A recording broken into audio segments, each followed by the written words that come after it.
तौबा तुम्हारे ये इशारे। जी हाँ, इस गाने की शूटिंग यहाँ हुई थी। आज हम हैं सेंटोरिनी में, जो ग्रीस में है और दुनिया के सबसे पॉपुलर आइलैंड में से एक है। आज मैं आपको यहाँ पर होने वाले प्रॉब्लम्स के बारे में भी बताऊंगी। हम रुके हैं फीरा में, जो यहाँ की कैपिटल सिटी है और एयरपोर्ट से केवल 20 मिनट का ही रास्ता है। ट्रांसपोर्ट की बात करूँ तो फीरा से आपको किसी भी जगह जाना है उसके लिए बस मिलती है, बट दूसरी जगह से कनेक्टिविटी इतनी अच्छी नहीं है, तो आपको पहले फीरा ही आना पड़ेगा और वहाँ से आपको बस पकड़नी होगी। इस जगह को घूमने के लिए दूसरा रास्ता ये है कि आप car, scooty, bike, 4 tyre bike को रेंट पर भी ले सकते हैं और शहर में कई जगह पर इसके बूथ हैं। आप पहले से नहीं बुक किया है तो यहाँ पर भी आके बुक कर सकते हैं। पर हमने बस और टैक्सी का यूज़ किया क्योंकि हमने यहाँ की सारी प्लेसेस कवर नहीं की, क्योंकि मेरा इंटरेस्ट तो इन सफ़ेद नीले घरों की गलियों में ही था और यही खूबसूरती तो इस जगह को अलग करती है। हमने पूरा फीरा पैदल ही घूमा और स्टार्ट किया था मेन स्क्वायर से, जहाँ पर पास में ही केबल कार थी।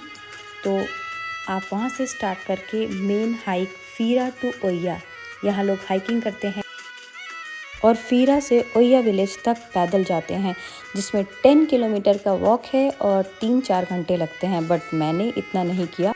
अब बात करती हूँ कि आप यहाँ पर क्या क्या देख सकते हैं। तो सबसे पहले फीरा, ओया, black sand beach, red sand beach, white sand beach, volcano plus hot spring, ये बोट टूर है और कुछ म्यूज़ियम भी। इस पूरे रास्ते आपको बहुत सुंदर सुंदर होटल नज़र आएंगे और आपको ऐसा लगेगा कि हमें यही बुक करना चाहिए था। और ये सारे होटल कॉल्डेरा व्यू वाले हैं, जो कंपैरेटिवली कॉस्टली होते हैं, बट ऑफ सीज़न में आपको अच्छे प्राइस में मिल जाते हैं। ये है स्कैरोज रॉक और इसमें भी लोग वॉक करते हैं और यही पॉइंट है जहाँ से हमने यू टर्न ले लिया और फीरा सेंटर पहुँच गए। हम यहाँ अक्टूबर में आए थे। आप यहाँ अप्रैल टू अक्टूबर आ सकते हैं, लेकिन जून, जुलाई, अगस्त रश टाइम होता है, पैर रखने की जगह भी नहीं मिलेगी।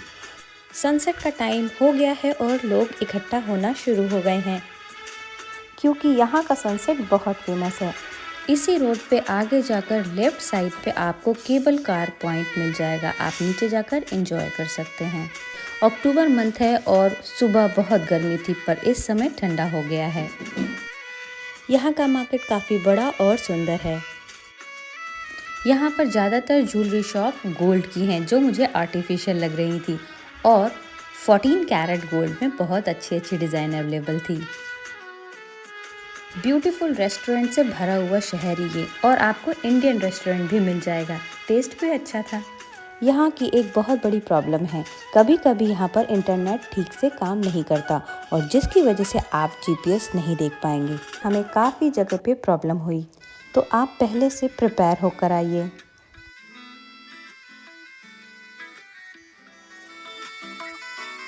अगली सुबह हम ओया जाएंगे और वहीं पर रुकेंगे, जो यहाँ का मेन अट्रैक्शन है।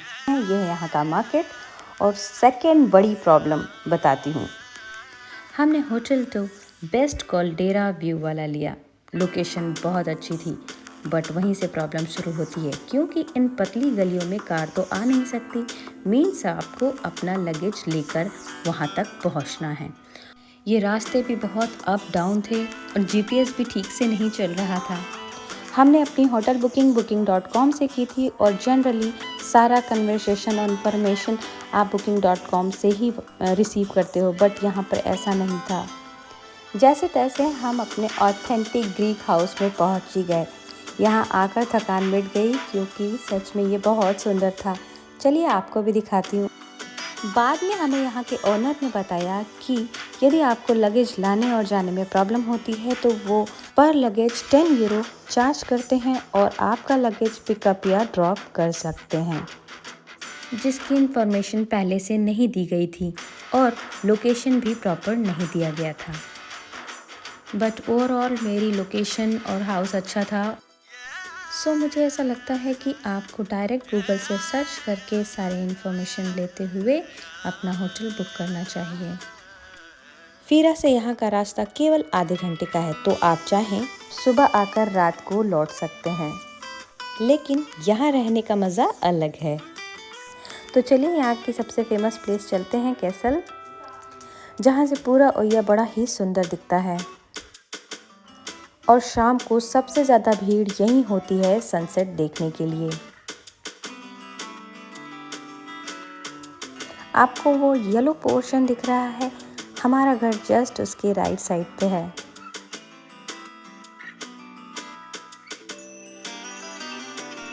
यहाँ बोट टूर भी चलती है, जिसमें सनसेट के साथ डिनर इंक्लूड होता है।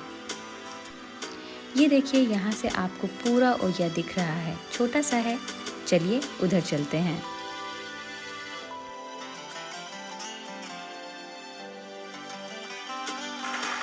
ये फुल लेन मार्केट एरिया है, एक और गोल्ड शॉप।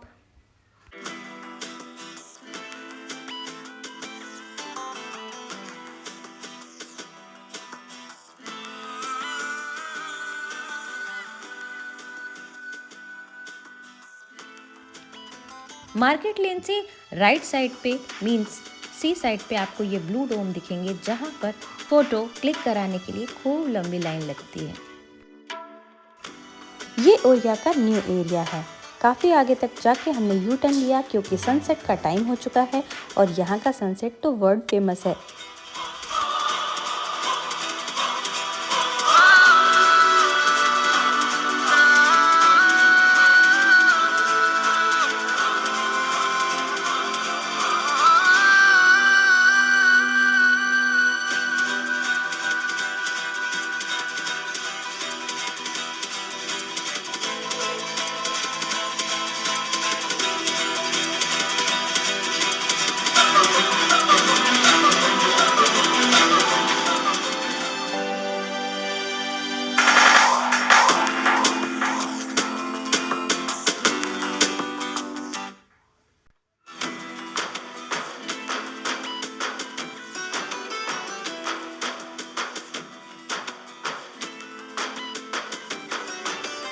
यहाँ वॉक काफ़ी अप डाउन है, तो आपको प्रॉपर शूज़ पहन के आना चाहिए।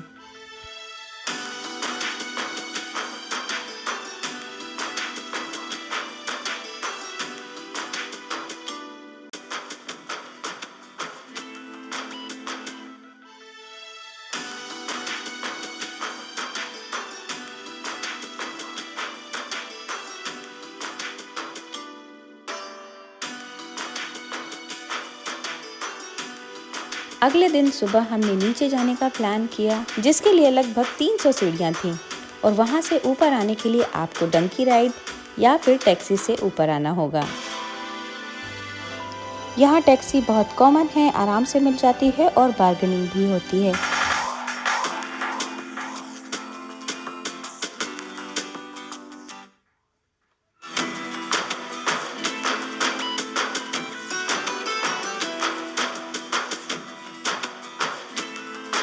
आप चाहें तो यहाँ के पास के आइलैंड जैसे माइकोनोस, नेक्सोस एंड अदर्स भी जा सकते हैं, बट यहाँ से ज़्यादा आपको एथेंस से डे टूर के ऑप्शन ज़्यादा मिलेंगे। फेरीज भी ज़्यादा हैं और प्राइस भी अच्छा मिलता है।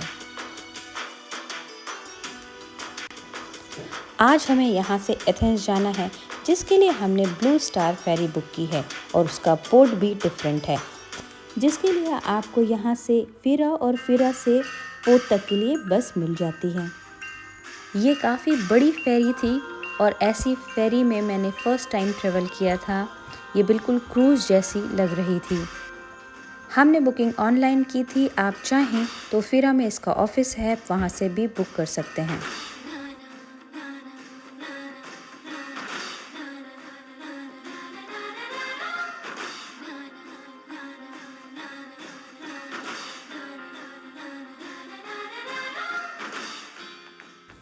हमारी टोटल जर्नी 7 आवर्स की थी। आप चाहें तो केबिन भी बुक कर सकते हैं, जिसकी ज़रूरत तो बिल्कुल नहीं पड़ी। बट हाँ, हमने अपनी सीट बुक करी थी। यदि आप रश टाइम में नहीं जा रहे हैं तो आप बिना सीट बुक करे कहीं पर भी बैठ सकते हैं। यहाँ से भी सनसेट बहुत सुंदर दिखा था।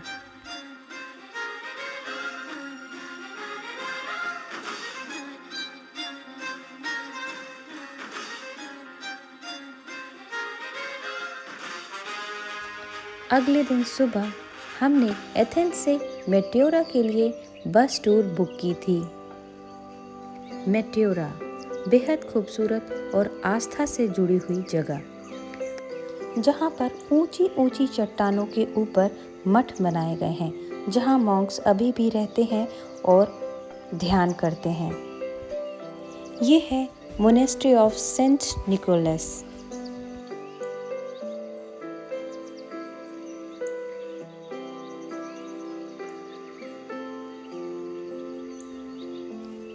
यहाँ पर लोग क्लाइंबिंग करते हुए भी नज़र आ रहे हैं। देखिए आप, वो दो रॉक के बीच एक पर्सन दिखा और ये वाला जिसने ऑरेंज शर्ट पहनी है।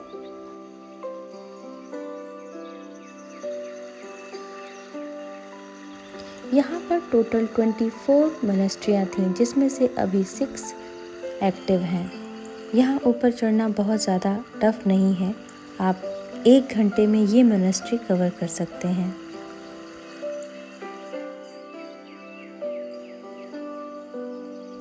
अब हम पहुँचे हैं होली मोनेस्ट्री ऑफ वरलाम में। यदि आपको केवल एक ही मोनेस्ट्री विज़िट करना है तो आपको यहाँ आना चाहिए। ये काफ़ी सुंदर है और यहाँ पर भी ऊपर जाने के लिए हमें कुछ सीढ़ियाँ चढ़नी होंगी। हमने एथेंस से डे टूर लिया था, जिसमें वो हमें यहाँ लेके आए, 3 मोनेस्ट्रीज कवर की, 2-3 व्यू पॉइंट्स दिखाए। ब्रेकफास्ट, लंच, डिनर तीनों के लिए ब्रेक था, जिसमें पेमेंट आपको खुद करना था और मठों के जो टिकट्स थे वो भी आपको खुद ही लेने थे। Only €5 each monastery, but cash, card नहीं चलता। लेडीज़ के लिए shorts, pant, sleeveless dress allowed नहीं थी। यदि आप पहन के गए हैं तो वहाँ पर आपको क्लोथ लेके कवर करना होगा, जो टिकट काउंटर पे ही मिलता है। और वापस रात तक हम एथेंस पहुँच गए थे। आप चाहें तो एथेंस से कालम्ब का, जो यहाँ का विलेज है, वहाँ तक डायरेक्ट ट्रेन से आ सकते हैं। ट्रेन आपको 3 घंटे में यहाँ पहुँचा देती है। उसके बाद आप कोई टूर बुक कर सकते हैं, क्योंकि लोकल बस की बहुत कम स्टॉप हैं और फ्रिक्वेंसी भी नहीं है।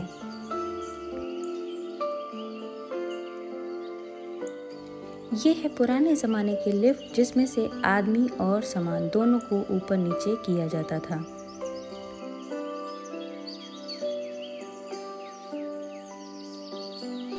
हमारी बस में एक गाइड भी था, जिन्होंने हमें यहाँ की हिस्ट्री के बारे में भी बताया।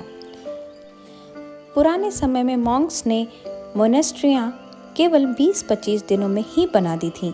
अब आप सोचेंगे ये कैसे संभव है?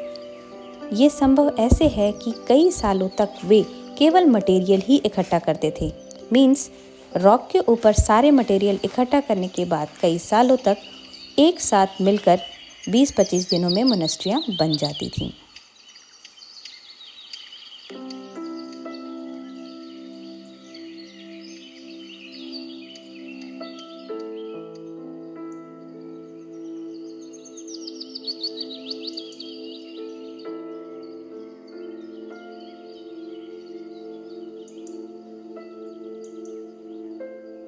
ये है मोनेस्ट्री ऑफ सेंट स्टेफन, जिसमें सीढ़ी चढ़ने की ज़रूरत नहीं है, केवल एक ब्रिज क्रॉस करना है।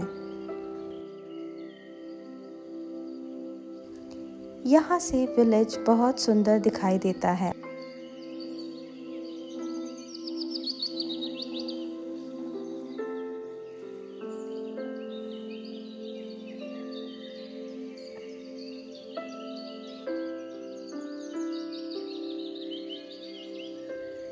ये है सनसेट पॉइंट, जहाँ से आपको पैनोरामिक व्यू मिलता है और बहुत ज़्यादा खूबसूरत लगता है।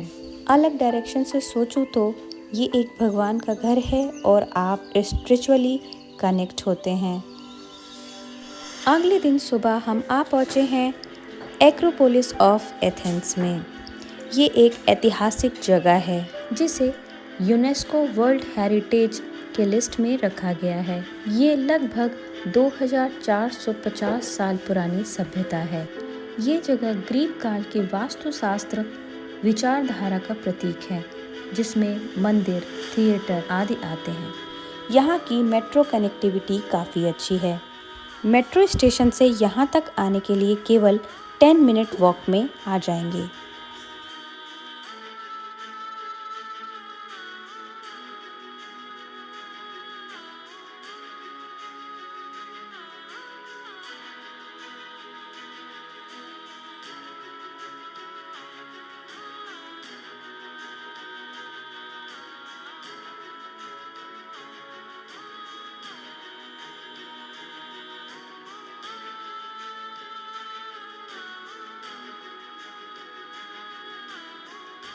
पार्थेनॉन ये एक मंदिर है और देवी एथना को समर्पित है।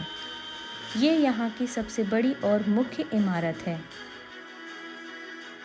हजारों साल पहले ये सभ्यता इतनी ज़्यादा डेवलप थी, ये देख के आश्चर्य होता है।